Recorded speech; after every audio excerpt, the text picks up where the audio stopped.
Preside hoy, este día que termina la Semana de la Unidad por los Cristianos, el Padre Aitor, que es el delegado episcopal en Madrid de Ecumenismo. Le agradecemos de verdad que esté hoy presidiendo esta Eucaristía y allí donde os encontréis, en las cárceles, hospitales, residencias, vuestras casas, abrir el corazón para que oremos, como hemos estado toda la semana, con el deseo de Jesucristo. Padre, que todos sean uno para que el mundo crea que tú me has enviado. Lectura del libro de los Hechos de los Apóstoles. En aquellos días dijo Pablo al pueblo: Yo soy judío, nacido en Tarso de Cilicia, pero educado en esta ciudad. Me formé a los pies de Gamaliel, en la exacta observancia de la ley de nuestros padres. He servido a Dios con tanto celo como vosotros mostráis hoy. Yo perseguí a muerte a este camino, encadenado y metiendo en la cárcel a hombres y mujeres, como pueden atestiguar en favor mío el sumo sacerdote y todo el consejo de los ancianos. Ellos me dieron cartas para los hermanos de Damasco, y me puse en camino con el propósito de traerme encadenados a Jerusalén a los que encontrase allí para que los castigaran. Pero yendo de camino cerca ya de Damasco, hacia mediodía, de repente una gran luz del cielo me envolvió con su resplandor. Caí por tierra y oí una voz que me decía: Saulo, Saulo, ¿por qué me persigues? Yo pregunté: ¿Quién eres, Señor? Y me dijo: Yo soy Jesús el Nazareno, a quien tú persigues. Mis compañeros vieron el resplandor, pero no oyeron la voz que me hablaba. Yo pregunté: ¿Qué debo hacer, Señor?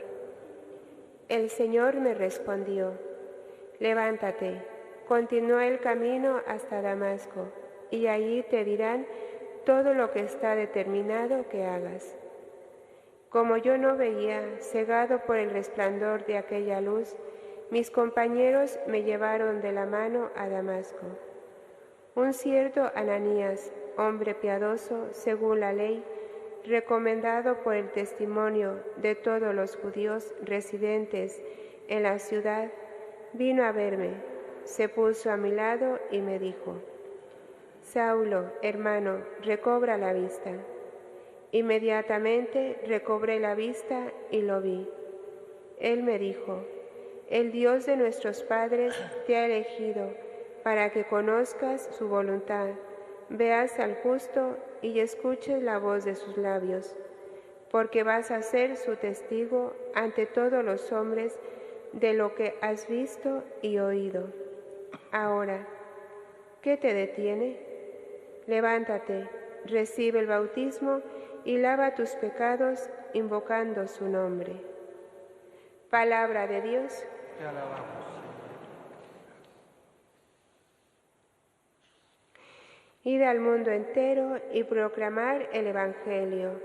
Id al mundo entero y proclamar el Evangelio. Alabad al Señor todas las naciones, aclamadlo todos los pueblos. Id al mundo entero y proclamar el Evangelio. Firme es su misericordia con nosotros, su fidelidad dura por siempre.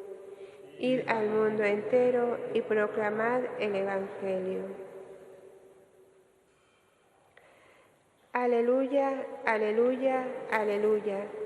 Yo os he elegido del mundo, dice el Señor, para que vayáis y deis fruto, y vuestro fruto permanezca. Aleluya, aleluya, aleluya.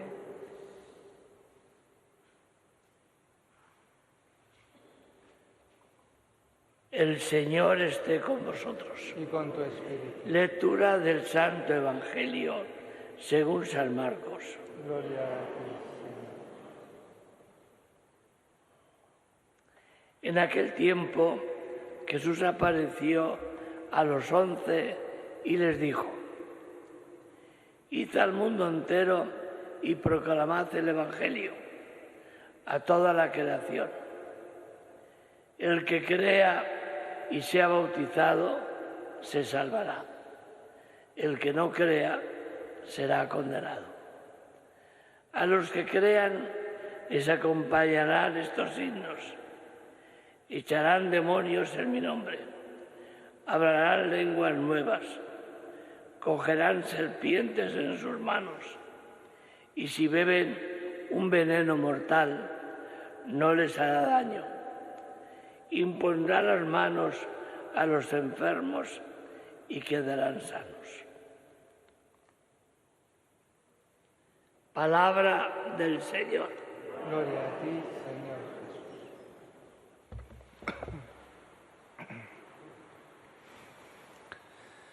Año tras año, cuando llega esta fiesta de la conversión de San Pablo, caigo en la cuenta de su importancia haciéndome la pregunta: ¿qué habría pasado si no hubiese pasado?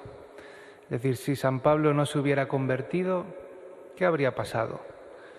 Pues la historia de la Iglesia no sería la misma. Para empezar, habría seguido persiguiendo a la Iglesia naciente, que no era muy numerosa, y habría seguido causando estragos entre los primeros cristianos. Pero luego también, ¿cuánto nos habríamos perdido? ¿Cuánto en la Iglesia debemos a San Pablo? ¿Cuánto? Una primera cosa, pues es esa apertura total a los gentiles, a los paganos, porque había un debate muy fuerte, como nos narran los Hechos de los Apóstoles, en que se pensaban los apóstoles, muchos de ellos, que para hacerte cristiano primero te tenías que hacer judío, con la circuncisión, con los alimentos que no se deben tomar, con todas las prácticas, digamos, de los judíos, todos sus preceptos, y entonces ya podías ser cristiano, ¿no? En ese debate, pues esa gran apertura nos permite, pues también a nosotros aquí en Hispania, el haber sido cristianos, digamos, sin tener que hacernos judíos primero, ¿no? Por ejemplo, nosotros mismos. Y qué grande es, por ejemplo, pues que todos los alimentos estén permitidos. No nos damos cuenta, pero yo, que además del ecumenismo me encargo también del diálogo interreligioso y a veces hacemos cosas junto con musulmanes, judíos, pues cuando hacemos un pisco labis tiene que ser todo vegetariano para asegurarte de que todos lo pueden comer, porque si no, pues eso, hay muchos alimentos que unos y otros no les permite su religión comer. Y a nosotros, pues qué gran cosa el que podemos comer de todo. Pues bueno, una primera cosa, esa gran apertura a los gentiles, a los paganos, y la reflexión correspondiente. Una segunda cosa, ¿cuántas comunidades fundó él, no? No sabemos, no está contabilizado de los apóstoles cuántas fueron fundando cada uno. Sabemos que la tradición dice que Santo Tomás llegó hasta la India, ¿no?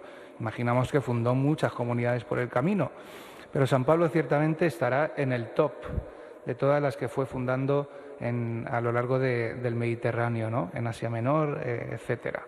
Entonces, ¿cuántas tienen a San Pablo como su padre en la fe? ¿Cuántas iglesias? Y allí fue dejando a sus compañeros como los primeros obispos, la segunda generación cristiana, ¿no? El paso de la primera a la segunda generación cristiana. Y tercero, las cartas.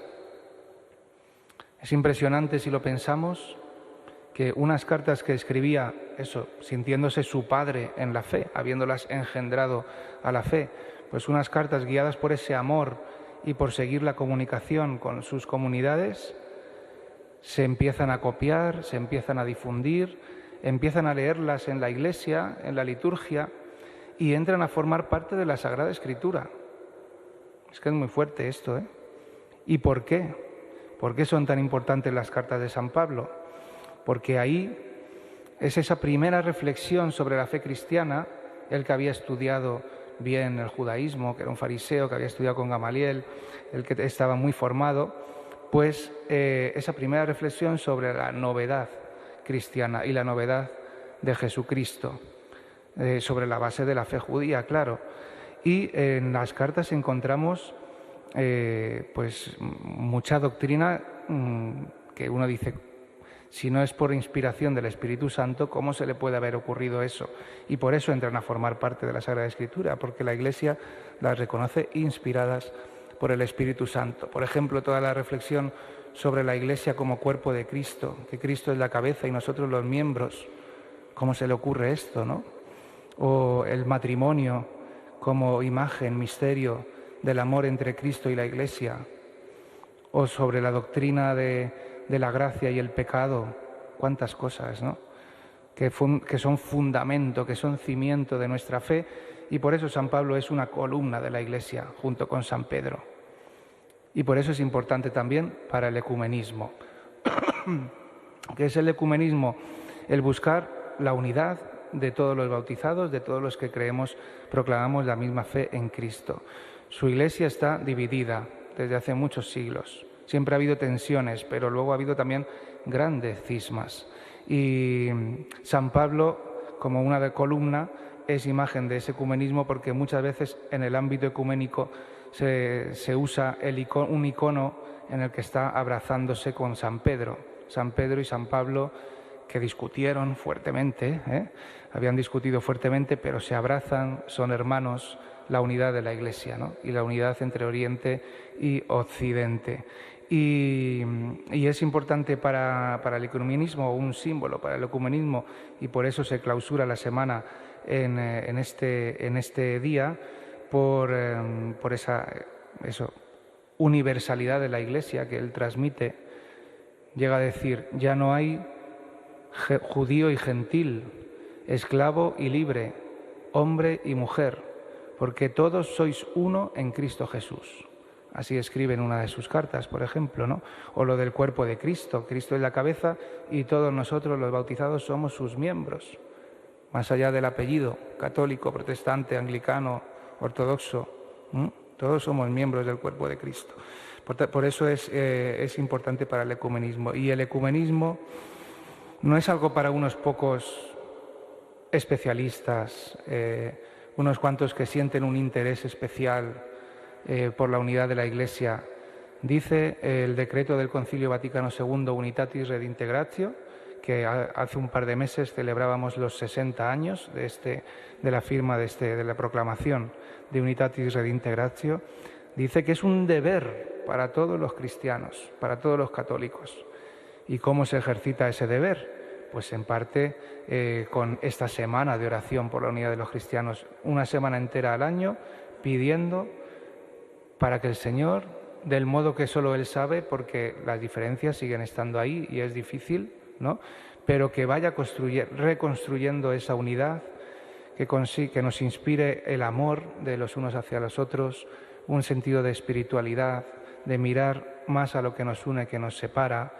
Y luego pues también en las diócesis hacemos programas de oración conjunta, de conferencias, de muchas cosas que puedan ayudar a ese reconstruir la unidad. No se hace si no nos conocemos.